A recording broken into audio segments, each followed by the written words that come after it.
Okay, so moving off, repetitive signal, turn right at junction. Guys, you have to know what holding points are.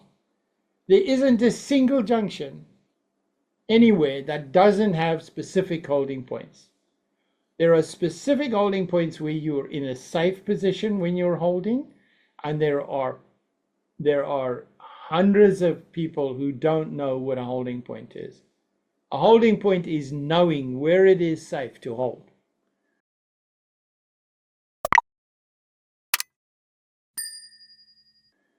In each junction, there's a different way of looking at the holding points. When you're coming off a main road onto a minor road, there's a holding point turning left. If you're coming off a major road onto a right turn into a junction, there's a holding point turning right.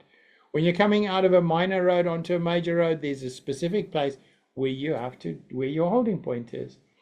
And if you don't stop at the holding point and drive through the holding point and then stop, you've got a problem. And then it says, oh, that's observation. It's not observation. The core processes aren't in place. Now, you have to obviously know steering control. Now, steering control is just about practice. Steering control is about nothing else except practice. It's all it is about. Steering control is about practice. You have to practice and get the steering control right.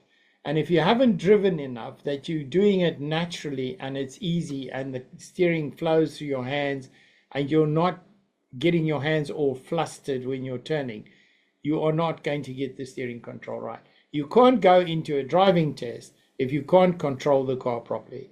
Waste of time. And if you're going over the curb or you're going over lines where you shouldn't be going over lines, or you're cutting corners, or you're not positioning correctly on roundabouts, or you're positioning incorrectly in traffic lights when you're turning right, that's all got to do with steering control.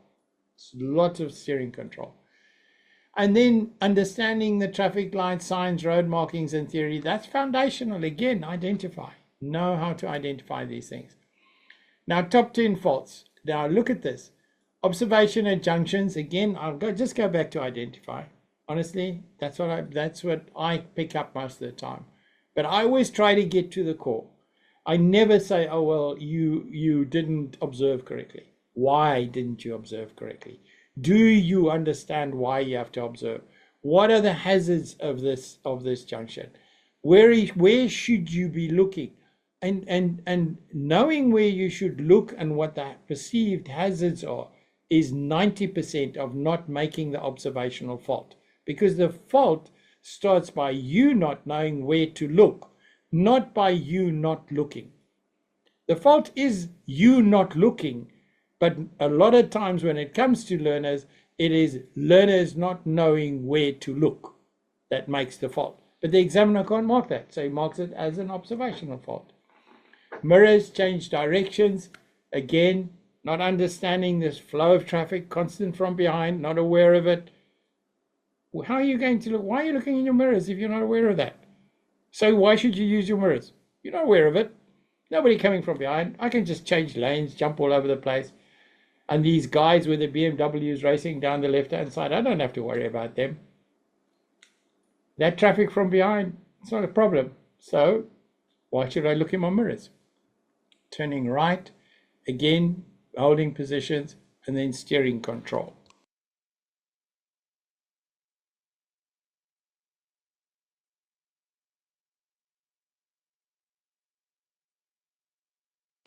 Okay, guys, traffic lights.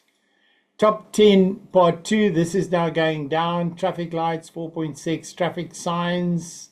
Yeah, that'll be speed restrictions and things like that. Positioning, holding points. Road markings, not understanding road markings. When you can transgress the center line, when you shouldn't. How you should deal with oncoming traffic. And then moving off control. Now, this moving off control, that can be avoided if you have a sequence. You must have a pulling up sequence, and it must end with you putting off your signal. That must a sequence to that. You find a place to pull up. You drive into the place to pull up. When you've pulled up, you apply your handbrake. You take your car to park or into park. and then you switch off your signal. And you do that sequence the same way every time, and you've gone through the whole checklist. But if you change that sequence all the time and you're sort of trying to remember what you should do when you've pulled up, you're going to forget to put off the signal and drive off with the left signal on because you forgot to put it off. Or you're going to sit there with the left signal and then all of a sudden you have to move off. And the examiner will do that. They do that. I've seen that in a test. You come up, you pull up, and you don't switch off your left signal. And then the examiner says to you, okay, move off. And you're hearing the signal. You think the signal is on because your sequences are all over the place and you're moving off with the left signal. I've seen that happen in tests. And it's because there's no sequence. Thank you for watching. If you're enjoying this video and want to see more, head over to www.bds.ac,